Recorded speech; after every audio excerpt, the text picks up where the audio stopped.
ABC Women would like to thank BIPOC Executive Search for sponsoring today's episode. The BIPOC Executive Search app is here for you. Get information about job opportunities we're recruiting for. Keep up to date and in the know about career news tailored to Indigenous, Black, and other racialized audiences. Gain helpful tips and learnings to help you on your career trajectory, celebrate job appointments, and more. The BIPOC Executive Search app, here to elevate the candidate experience for Black, Indigenous, and communities of color. Free to download and available on iPhone and Android smartphones.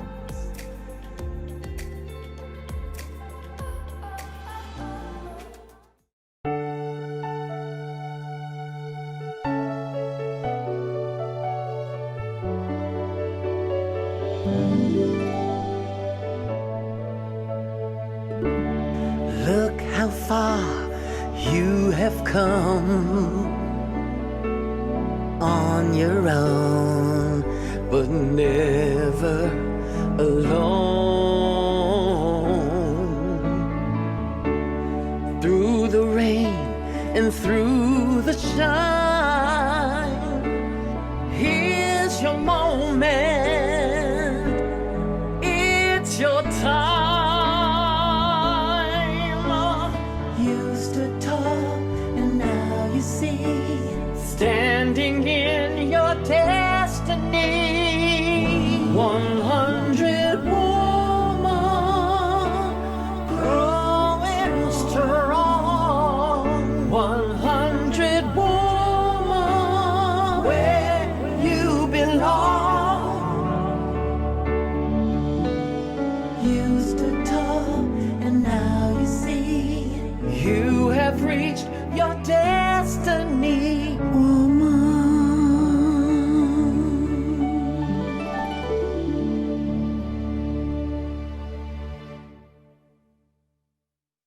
100 ABC Women would like to take this opportunity to welcome our viewers and listening audience, families, friends, and our sponsors to our inspirational conversations, fireside chats with 100 ABC honorees. 100 Accomplished Black Canadian Women is a bold initiative created by the co-authors, the Honorable Dr. Jean Augustine, a former MP, Donna Jones-Simmons, a corporate diversity executive, and Dr. Denise O'Neill-Green, Vice President, Equity and Community Inclusion at Ryerson University. Our mission is to celebrate and archive the professional accomplishments of trailblazing Black women from all across Canada. The goal is to create an ever-expanding database available for current and future generations via print media, public and private libraries, as well as a website, which is www.100abcwomen.ca. We are pleased to bring you a series of fireside chats which include conversations around education, healthcare, entertainment, creative arts, legal, technology, entrepreneurship, diversity and equity, media, engineering, politics, sports, and so much more. These, we know, are topics that matter to us and to you. These educational and inspirational conversations will be made available to all current and future generations via our 100 ABC YouTube channel. This is a great way to learn from our elders, brilliant-minded and accomplished Black Canadian women. So join me as I welcome our moderator for today's session. Roseanne Marie Bailey is Jamaican-born artist who began using photography as a medium to document alternative images of Black people than that offered by the mainstream media. Toronto-based photographer Bailey is a graduate of York University, where she earned a Master's of Education, a Bachelor of Fine Arts, and Education degrees. Under the mentorship of master photographer Jack Dales, her unique 35mm non-silver photography included historical photographic techniques, experimenting with hand-developed Van Dyke, cyanotype, and gum bichromate printing processes on BFK paper or photographic ortho X-ray film. Roseanne will introduce our panelists for this session. technology gurus. Awesome. Thank you so much, Michelle. So I am honored and elated to actually be able to have a conversation with Denise Herrera-Jackson. And so thank you, viewers, first of all, for taking your time out to watch this. I'm going to have Denise kind of go through a little bit about her history because it is fulsome and it's amazing just to see the legacy that you've created and the legacy that you've helped build in Toronto as the foundation. So our 100 ABC panelists and what we're doing with this fireside chat is to actually inspire. So we want to inspire the current as well as the next generation. We want to be able to showcase the diversity of occupational sectors which our 100 ABC women have contributed to and accomplished women and how they've worked and excel within these fields. We want to highlight the geographical representations of the honorees that span throughout all of Canada. And we want to discuss relevant and current themes within a specific sector. And so today we have the technology guru. So I'm going to hand it over to our honoree. If you can also, Denise, if you can tell us which year you're honored in the 100 ABC Women, Okay. and then Yes. also tell us a little bit about yourself and just what has brought you to the foundation of what you've contributed to Toronto right now. Thanks very much, Roseanne. I was in the 2018, quite an interesting year for a lot of us. My whole time in technology was a result of my own curiosity. And tied in with my curiosity was some of the basic skills that I had in life. In terms of my nomination to the 100 ABC, it was tied in with cultural activities. And my nominee at that time was Dr. Rita Cox, and we had done a lot of cultural work together. Yes. But at the same time, the introduction to technology was based with a lot of my own life experiences that I would have had. I grew up in Trinidad and Tobago. I worked in media, I worked in PR, and you have to tie in technology because that is communication.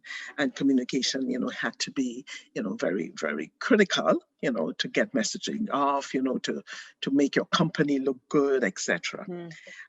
So when I got married and migrated to Canada, my first foray into technology was working. I got a job at Imperial Oil, and I was working in an area where I had to use my communication skills. And I know people think about technology and they talk about programming, etc. I did a little bit of programming because I was working in the area. But to me, the more important thing is about technology is why are you doing what you're doing, right? And that is where it comes into, you want to have a business. So, people talking about using technology, but you have to understand from your own particular point of view what your business desires and how you can use technology within the business to make it grow or whatever it is. So when I got involved in the whole area of technology, it was based on my ability to do communication, written communication. So when I was at Imperial Oil, it was, capturing all their business activities, right? So it meant that, so I was involved in this group where we did all this documentation, and it was documentation of, how they would have done their oil, how they, all kinds of different things, right? Their auditing functions, because no matter whatever you are doing in a company, audit also looks at you. So that's very critical. Yeah. And so in a lot of the instances, so I did a lot of the documentation Imperial Oil, and I was able to parlay that into when the company decided to move out west to Calgary, I started doing consulting. So my first big consulting contract was with IBM. Okay. And that is, so that was a really, really techie environment. But at the same time, so you learned. So you had to understand. You would have to read, what the development protocols are, what they're trying to do, and then of course, because IBM was selling services, you had to make sure that whatever you were documenting for the services that they were selling, you understood what was needed. So they had all their own protocols on how they were doing that stuff. And so I worked with IBM for about, I think I did 3 rounds of contracting with them. So I think I had about maybe about 3.5 to 4 years of experience with IBM, made some really, really great friends. I still have friendships with one of the guys who was working with, he's now a VP at IBM. So we chat, and we go back and forth. It was really interesting. But when I knew my strengths, was in that communication area. So I branched off to work in different industries. But when I went, I should probably stop and let you ask me some questions. Well, I think this is great. So when I looked at your bio, I saw IBM, I saw Bell, I saw Hewlett Packard, I saw obviously CIBC as well as Imperial Oil. And so we talk about IT and the wealth of opportunities that you've had, but you even told me a story that, when you had called somebody and you were looking for a job and the person had said, we hired somebody already, and just your tenacity. I just want you to actually share that. Okay. Because part of that is the confidence building, but also knowing your strength and also being able to sell that strength, obviously, to individuals that you're trying to get your contracts or being hired for, right? Yeah. So as you were saying, I have worked with a number of different countries and contract companies. And what was critical and important was that I realized that if I had to sell myself repeatedly in working as a consultant, I had to get knowledge of different industries. So I purposefully decided, okay, I wanted finance, I wanted in high tech, I wanted in normal operations like, say, banking and SOCAN. The SOCAN was in the music business, and then I also did stuff with cosmetic surgery. But when I was telling you that story that I got yesterday, I remembered I was finishing one of my contracts and was talking to somebody, and I was saying, okay, fine, I'm trying to decide what's the next thing that I'm going to do. And then they said, oh, there's this quick contract I saw. Why don't you not apply for this? So I said, okay, fine. I remember it was a Friday afternoon at about 3 or so. So I rang I rang the number, and this young man, and I know he was young from his voice, he answered the phone, and I said, oh, I just noticed this thing. Somebody brought it to my attention, blah, blah, blah. And I'd be interested in applying for it. And then he said, well, I already have, I made a decision. I said, really? And you haven't seen my resume? You need to see my resume. So he said, okay, send it to me. And I did. At about 5 o'clock, he called me back and he said, let's talk. Right? And that was the end of it. So it turns out this was a really brand new company. They were into virtual reality, they were into games, etc. So again, that was another unique experience I had with them. So I really, really thoroughly enjoyed working with them. And not only did I do work on the technical side, but I also did some PR work for them, writing press releases, doing marketing plans, and etc. So it was a whole, an entire contribution to a product.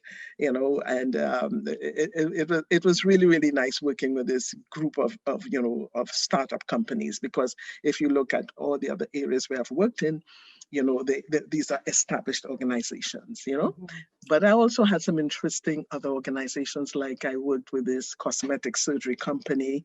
Again, I worked with a friend of mine who was a developer. We met at one of my contracts, and she moved on and she called me and she said, I'm making a proposition to this organization. Blah, blah, blah. Would you be interested in working together? I said, yes. So that was one of the other areas where it was very unique in getting to a company. Yes, it was all cosmetic surgery, but the area where we were looking at was fixing their billing system to make it much more efficient, Yeah. And then in other areas, when also in the technology areas, not only the documentation, but it is when you in the processes that they have in place, right? It's involved a lot of process analysis. There are other areas where you had to be really up and coming in was, okay, so as you know, with technology, you get breakdowns, your server's gone down. So I also worked in that area where they were talking about service level management, where you're talking about they have an incident. What happens with this incident? What do you have to do, right? And if it gets worse, it becomes a problem. And then when it becomes a problem, you're going to lose your customers, you're going to lose money and your reputation, etc. So that was another aspect that I got involved in. And that was very, very interesting for me. That's awesome. I think a couple of things I've gotten out is how that networking was so important because you continued contact with individuals. But then the other part is you diversified your skill sets in the organizations and companies that you're actually dealing with, right? Yes. So one of the questions that I had for you is how important is technology to Black women in the 21st century and the future? Well, we have this beautiful this beautiful thing called what? A cell phone. Yes. Yeah. For one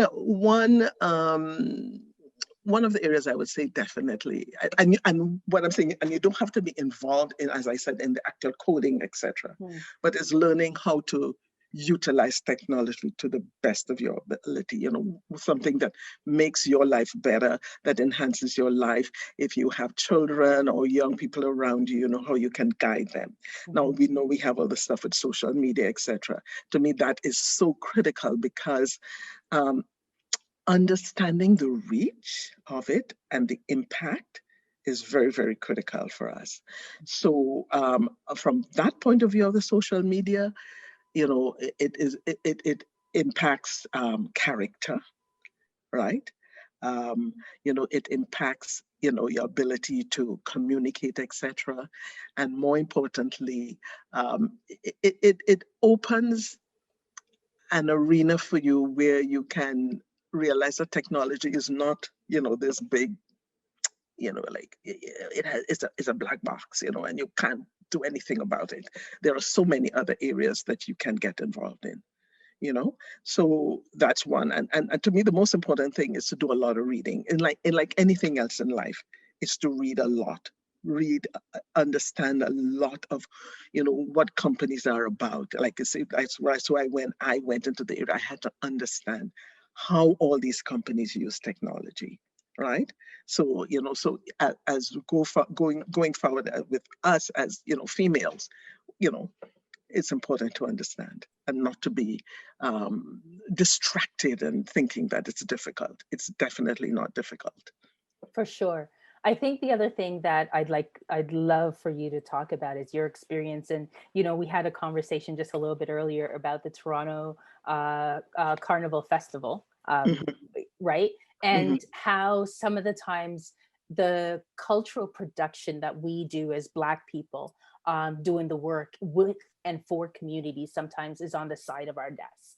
And so I want you to talk about the history that you've contributed to the festival, but also what are the things that you needed to actually harness technology for as the multiple years of that festival went on.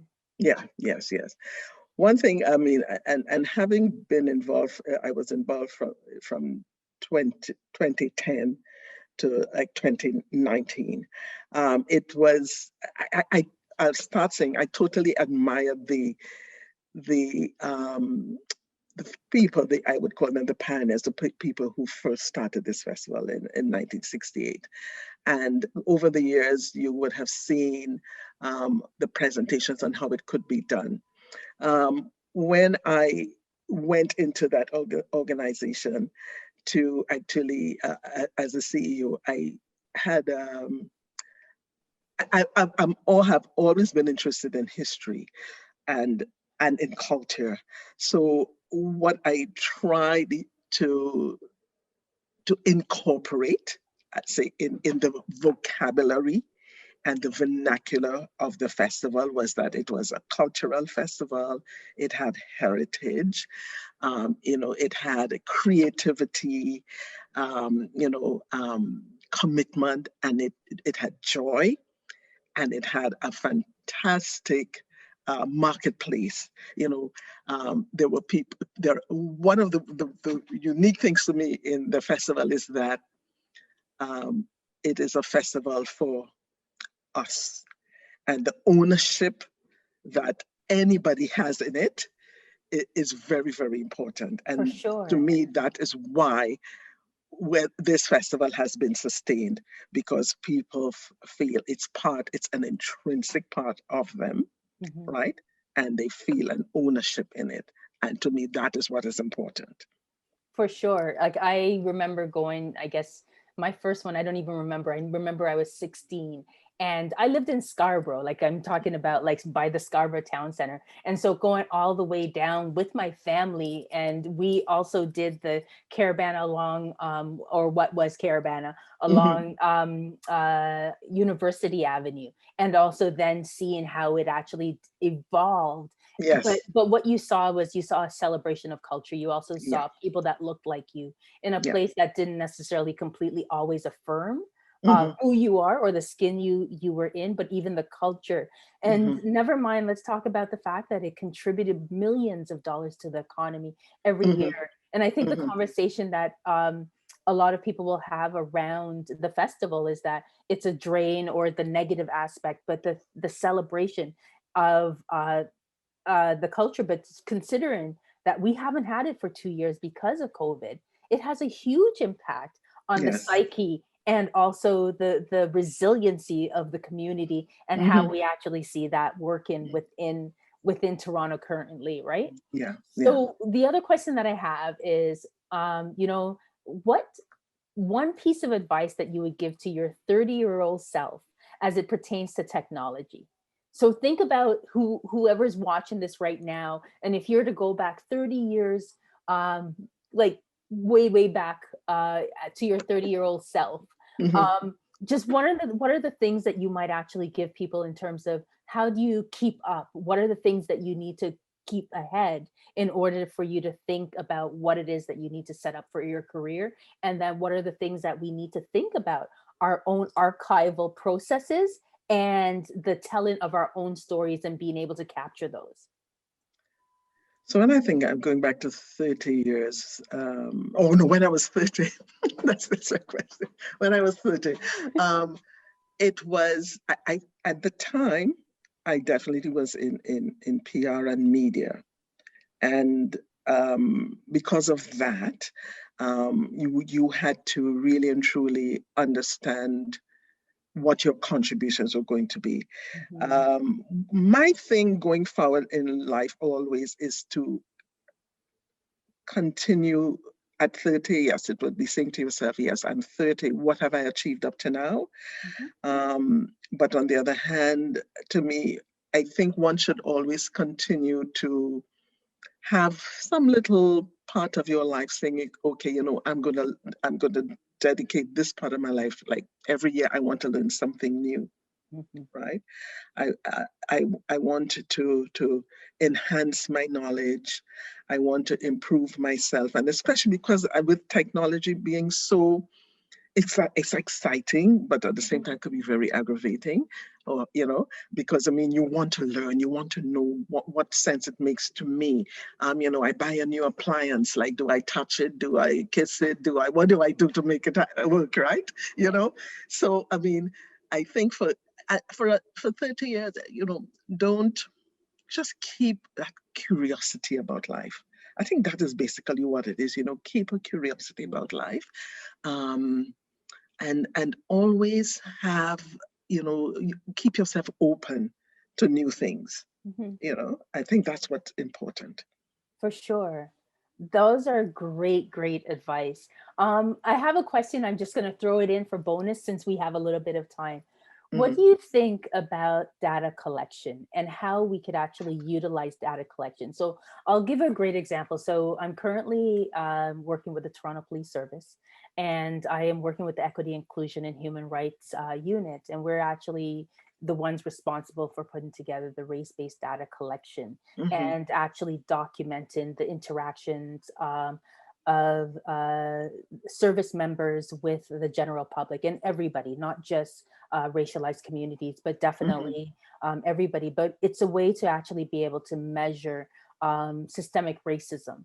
And if we're talking about systemic racism, obviously we're thinking about that in technology and how we could actually utilize that to be able to advocate for our communities, our racialized communities. I think the COVID is probably one of those things where we've seen the data being collected, and we actually are able now to see who the disparities within communities.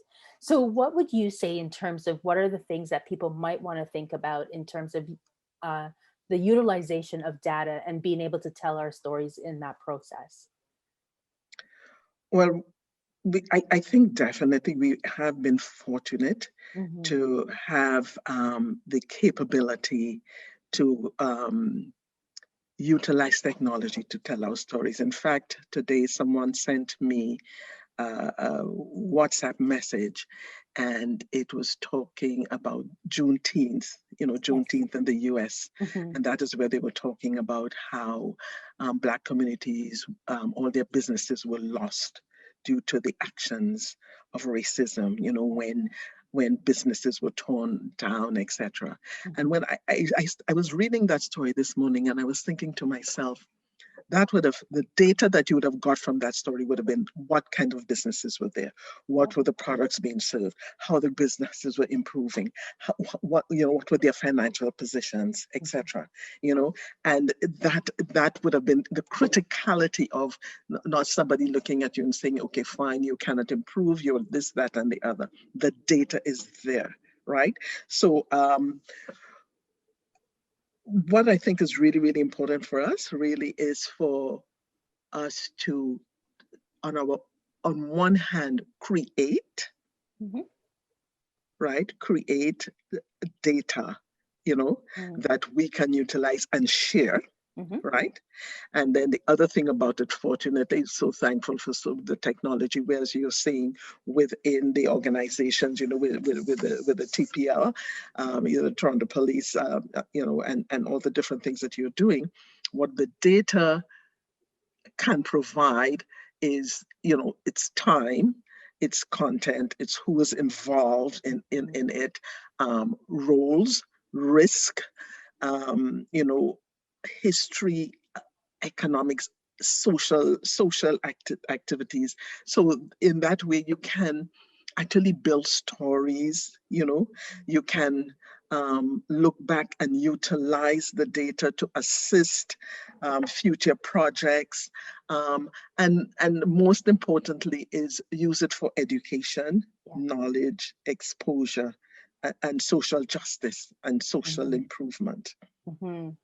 Absolutely. And some of the times when you have the data there, it's hard for people to actually refute the information or to Mhm, be able to dismiss it. And the erasure of the contribution of mhm, Caravana, mhm. the Yeah, Toronto the festival, and yes, the yeah. festival, but Mhm, also the contribution financially that it made to the city, but even just the visuals and mhm, being able to celebrate those visuals as obviously right now we're definitely in need of support. Like the background that you have, I think is a great segue into the fact that, we're not able to travel and we are now somewhat stuck in a place that, some of the times the resiliency that we build coming out of those celebrations or the opportunity to be able to travel has an mhm, impact on people's mental health as well. So, mhm. you know what? I just wanted to kind of do a wrapping up and a closing mark. Is there anything that you would think you would like to actually say to our audience in terms of just your own lived experience and where it's brought you to and what that future might look like, and any parting words that you might have for individuals that are watching this now? So I in my statement at the for the magazine for the 100 Black Women, I had three statements, right? And for me, what I was thinking, what my greatest accomplishments were, and these were all based, like this greatest accomplishments were based on examples shown to me by my parents and grandparents and how they interacted with people, etc. So one of my accomplishments is always making myself available to my family and friends and community, by giving of my time and my ability, and which to me, has benefits to the persons that I work with and what I receive from them in return. The other area is what was the best advice to the next generation. And as a parent, I always talk about the fact that you have to understand who you are. So I say my basic thing is I start with it, and I've sort of included that and saying falling in love with yourself, right? Yes. Dream large. Find joy in everything that you do. Realize that you can learn from every experience you encounter. Respect others who provide a service to you. And to me, that is something that's very, very critical to me. And I'll just give a quick segue into that. Like I tell my daughter, when you go to an office building, I would tell her that all the time. You meet a security person. You make sure you tell them good morning, how are you, etc. When you leave the building, you do the same good night, etc. When the cleaner is there, you thank that person, for making your area safe and sound, right? And I'm glad that she has continued that, right? Because to me, you won't see the CEO of the company very easily, but you would see the security person and treat that person with respect, right? And I always say humility is strength. Arrogance is fine, but you could get knocked down, because when you're too arrogant, you can't even see all the stuff that's happening around you. And I said, if I were to live over again, what would I do differently? I would do everything I dreamed of doing. Like I wanted to go in a submarine, right? I wanted to do, jumping out of a plane, all kinds of different things. You can still do that. Well, who knows, right? These days, right? But there were a lot of things that I dreamed of, and I am a dreamer. It's very interesting. I'm looking at the time, but I'm a dreamer. As a child, I always used to spend like hours daydreaming, and I realized even as an adult, I still have that aspect in how I do things. So, so during this pandemic time, I can sit back and say, okay, fine, what would I do? Blah, blah, blah, etc. But the most important thing for me with all of the stuff that I've done, is that I think and enjoying your culture, enjoying things that you do. Like I love music, all kinds of cultural activities. And I guess even it was very great for me because even while I used to work in all the different areas and I was working on the carnival at the same time, once I told the people I was working with, okay, this is what I'm going to do. I have to do this. I need some time. Or they were really good about it, so I was able to juggle what I was doing, etc. So the big thing about it is, as I say, fall in love with yourself. Lord, you're gorgeous, right? That's what's important. And really dream large and don't be so hard on yourself. For sure. Hard on yourself. Oh, those are great takeaways. I think the humanity and some of the times we lose sight of those things, and sometimes it comes with education, sometimes it comes with a really good job that's paying you a lot, and just being humble and treating everybody with humility. But the value of the cultural production that you have contributed to the city, the work that you have contributed to the fabric of Canadian society. I just want to say thank you very much on behalf of all of the ABC, the 100 Accomplished Black Women, Black Canadian women. I think it's an honor to have you being showcased and being able to have this conversation with you. And I want to thank you for your time and also thank you for your wise words. Thank you. You're very, very welcome. And on that note, I would like to say thank you to everybody who tuned in. Please tell your friends. You can come back and watch this anytime, especially if you're looking for, inspiration and you just want words from other people and other Black women that look like you and they sound like you, and they've also contributed a wealth to the foundation of this great country. So I just want to say thank you very much, Denise Herrera-Jackson, for your time, your service, your commitment, and also for the cultural production that you've contributed. Thank you again. It's really great being here today. Thank you.